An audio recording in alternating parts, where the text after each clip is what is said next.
An uncle of R.U. Darby was caught by the gold fever in the gold rush days and went west to dig and grow rich. He had never heard that more gold has been mined from the brains of men than has ever been taken from the earth. He staked a claim and went to work with his pick and shovel. The going was hard, but his lust for gold was definite. After weeks of labor, he was rewarded by the discovery of the shining ore. He needed machinery to bring the ore to the surface.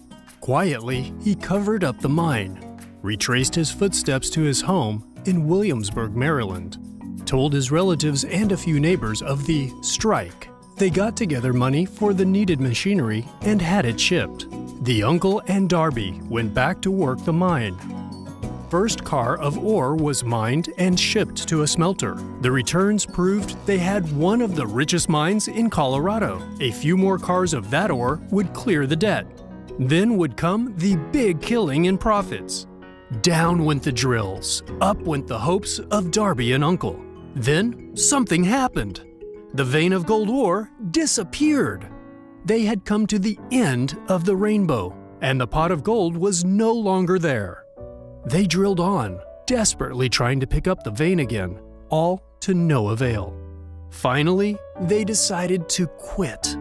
They sold the machinery to a junkman for a few $100s. Some junkmen are dumb, but not this one.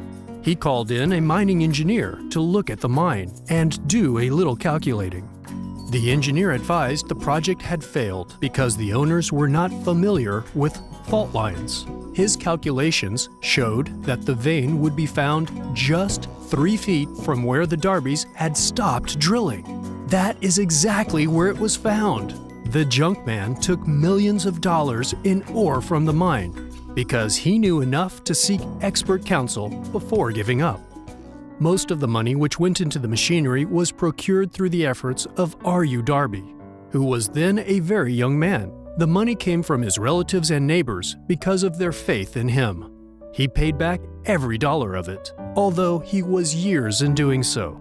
Long afterward, Mr. Darby recouped his loss many times over when he made the discovery that desire can be transmuted into gold.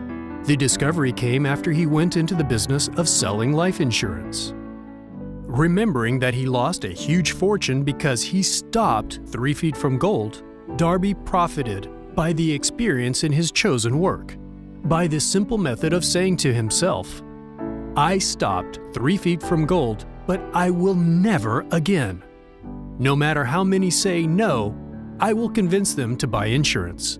Darby is one of a small group of fewer than 50 men who sell more than $10 million in life insurance annually. He owes his stickability to the lesson he learned from his quitability in the gold mining business. Before success comes in any man's life, he is sure to meet with temporary defeat. When defeat overtakes a man, the easiest, most logical thing to do is to quit. That is exactly what the majority of men do. More than 500 of the most successful men this country has ever known told the author their greatest success came just one step beyond the point at which defeat had overtaken them. Failure is a trickster with a keen sense of irony and cunning. It takes great delight in tripping one when success is almost within reach.